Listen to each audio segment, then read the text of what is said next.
यदुवंशी ये वही कुल है जिसमें भगवान श्री कृष्ण ने अवतार लिया, जिसने महाभारत के महाकाव्य को दिशा दी और जिसकी कीर्ति द्वारका की लहरों से लेकर मथुरा की गलियों तक आज भी गूंजती है। यादव जो सिर्फ एक जाति या समूह नहीं है बल्कि एक गौरवशाली विरासत है। जहां गोपियों के साथ रासलीला की मधुरता भी है तो कौरवों से युद्ध की निर्भीकता भी। ये वो वंश है जिसने क्षत्रिय धर्म को जिया और पशुपालन को सम्मान दिया। मगर सवाल ये कि यादव और यदुवंशी इन दोनों की विरासत गाथाएं अलग अलग क्यों? क्या दोनों अलग अलग हैं? अगर अलग हैं तो भगवान श्री कृष्ण के वंशज कौन हैं, यादव या यदुवंशी? वैसे तो दबी जुबान ही सही मगर ये चर्चा लोगों के जहन में रहती ही है। मगर इस चर्चा को तब और बल मिल जाता है जब करोड़ों फॉलोअर्स वाला कथावाचक इस मामले में अपनी राय रखता है। इस बार भी यही हुआ। कथावाचक इंद्रेश महाराज का एक वीडियो सोशल मीडिया पर वायरल हो गया जिसमें वो कह रहे हैं यादव सोचते हैं कि वे भगवान के वंशज हैं। ऐसा नहीं है। यदुवंशी एक तो बचे नहीं, भगवान के जाने के बाद भगवान खुद ही सबका नाश करके चले गए थे, तो ये कैसे बचे हुए हैं? इंद्रेश महाराज का ये वीडियो यादव समाज को अखर गया और उन्होंने सार्वजनिक तौर पर माफी नहीं मांगने पर कानूनी कार्रवाई और बड़े आंदोलन की चेतावनी दे दी है। खैर, इंद्रेश महाराज तो महज एक कथावाचक हैं। हमने पिछले कुछ वक्त में देखा है कि जितने कथावाचक उतनी कथाएं। जैसे कुछ दिनों पहले अनिरुद्धाचार्य ने कहा था जब भगवान श्री कृष्ण धरती से जाने लगे तब 56 करोड़ यदुवंशी खुद उनके साथ चले गए, लेकिन इसके बाद भी वज्र बचे। यानी जितने भी यादव धरती पर हैं वो सब उसी वज्र की संतान हैं, यानी ये भी भगवान श्री कृष्ण के वंशज हैं। अब किसकी माने किसकी नहीं, इस प्रश्न के उत्तर के लिए हमें महाकाव्य महाभारत के कुछ पन्ने जरूर पलट लेने चाहिए जिसमें यदुवंश और यादव के संबंध के साथ साथ भगवान श्री कृष्ण के वंशज के बारे में बताया गया है। ध्यान दीजिए, इतिहास और मिथक अलग अलग चीजें हैं। हम यहाँ महाभारत को आधार बनाकर बात रखेंगे। हमारी बात का संबंध एंथ्रोपोलॉजी से नहीं होगा। नमस्कार, मेरा नाम है रविशंकर, आप देख रहे हैं खबर गांव।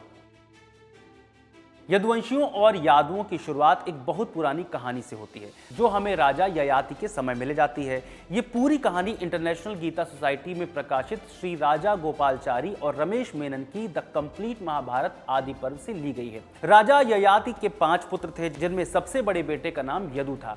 एक बार राजा ययाति अपने ससुर शुक्राचार्य के श्राप से बहुत जल्दी बूढ़े हो गए। उन्होंने अपने बेटों से कहा कि वे अपनी जवानी उन्हें दे दें और उनका बुढ़ापा खुद ले लें ताकि वे दुनिया के सुख भोग सकें। यदु ने ऐसा करने से मना कर दिया क्योंकि उन्हें अपनी जवानी बहुत प्यारी थी। इस बात पर राजा ययाति बहुत नाराज हो गए और उन्होंने यदु को श्राप दे दिया कि तुम्हारे वंश के लोग कभी भी राजा नहीं बन पाएंगे। माने उन्होंने अपने ही बेटे को श्राप दिया। इसी श्रापित यदु से यदुवंश की शुरुआत हुई और उसके वंशजों को यादव कहा जाने लगा। आसान भाषा में कहें तो यादव ही यदुवंशी हैं। यानी यहां इतना तो साफ हो जाता है कि यादव और यदुवंशी अलग नहीं है बल्कि एक ही परिवार के नाम है। वैसे तो ययाति के श्राप से पूरा यदुवंश श्रापित था मगर उन्हें जरा भी आभास नहीं था कि इसी यदुवंश समाज में अवतार लेंगे भगवान कृष्ण। महाभारत की कहानी कहती है कि बावजूद इसके यदु को मिले श्राप के कारण यादव सीधे तौर पर हस्तिनापुर जैसे बड़े राज्यों के राजा नहीं बने, लेकिन वे बहुत शक्तिशाली योद्धा और छोटे छोटे राज्यों के मालिक जरूर बने। भगवान कृष्ण का अवतार यादवों की वृष्णि शाखा में हुआ था। उन्होंने कंस को मारा, द्वारका बसाई। कहानी के मुताबिक द्वारका में यादव सुख शांति से रहे। कृष्ण और उनके भाई बलराम के नेतृत्व में यह वंश इतना शक्तिशाली हो गया कि बड़े बड़े राजा भी उनसे डरते थे। जैसे जैसे समय बीता यादवों के पास बहुत सारा धन और शक्ति आ गई जिससे उनमें अहंकार पैदा हो गया। वे ऋषियों और बड़ों का सम्मान करना भूल गए। एक बार कुछ यादव लड़कों ने एक शरारत की। उन्होंने भगवान कृष्ण के पुत्र सांब को एक स्त्री के वेश में सजाया और ऋषियों के पास ले जाकर पूछा कि इसे लड़का होगा या लड़की। ऋषियों ने उनकी इस हरकत को पहचान लिया और गुस्से में श्राप दिया कि इसके पेट में एक लोहे का मूसल पैदा होगा जो पूरे यदुवंश के विनाश का कारण बनेगा। अगले दिन सांब के पेट में सचमुच एक मूसल निकला। आपको बता दें कि मूसल ओखली में अनाज कूटने का औजार होता है। खैर, सांब के पेट में मूसल निकलने से यादव बहुत डर गए और उन्होंने उस मूसल को रगड़ रगड़ कर चूरा बना दिया और समुद्र में फेंक दिया। लेकिन होनी को कौन टाल सकता था। वो चूरा समुद्र के किनारे इरका नाम की घास के रूप में उगाया। वक्त बीता, महाभारत का युद्ध हुआ, हार जीत हुई। इसके 36 साल बाद यादवों के अंत का समय आया जिसे कहा गया मौसल पर्व।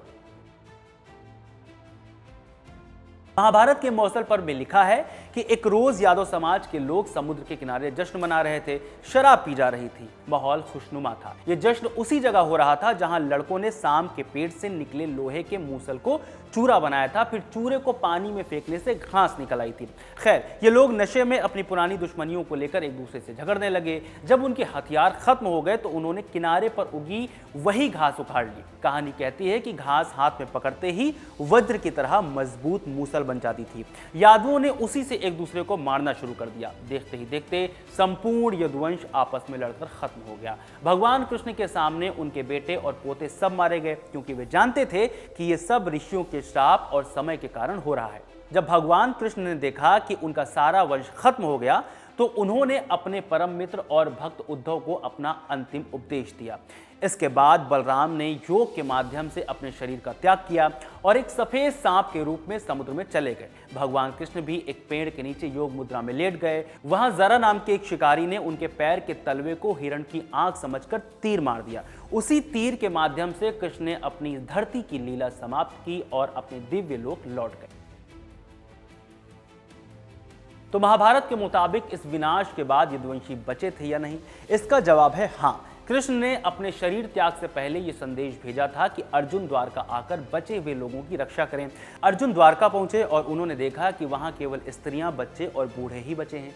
अर्जुन उन सब को लेकर हस्तिनापुर की ओर निकल पड़े। जैसे ही उन्होंने द्वारका छोड़ी, वो सुंदर नगरी समुद्र में डूब गई। रास्ते में अर्जुन को बहुत संघर्ष करना पड़ा, क्योंकि उनकी शक्तियां अब खत्म होने लगी थी। लेकिन उन्होंने यदुवंश के बचे हुए लोगों को सुरक्षित स्थानों पर बसाया। जब यदुवंशी अलग अलग राज्यों में बसे तो सबसे बड़ी चुनौती थी उनके सर्वाइवल की, जिसमें सबसे बड़ा योगदान था वज्र का। वज्र वही हैं जिन्हें अर्जुन ने मथुरा राज सौंपा। वज्र भगवान श्री कृष्ण के पड़पोते थे। यहां से यदुवंशियों या यादवों की वंशावली आगे बढ़ी, यानी यदु के वंश का नाश तो हुआ, लेकिन उनकी शाखा पूरी तरह से खत्म नहीं हुई। आज भी यादव खुद को इसी वंश परंपरा का हिस्सा मानते हैं। तो ये है महाभारत के बाद बचे यदुवंशियों या यादवों की कहानी। आपको ये जानकारी कैसे लगी, हमें कमेंट करके जरूर बताएं। बहुत शुक्रिया।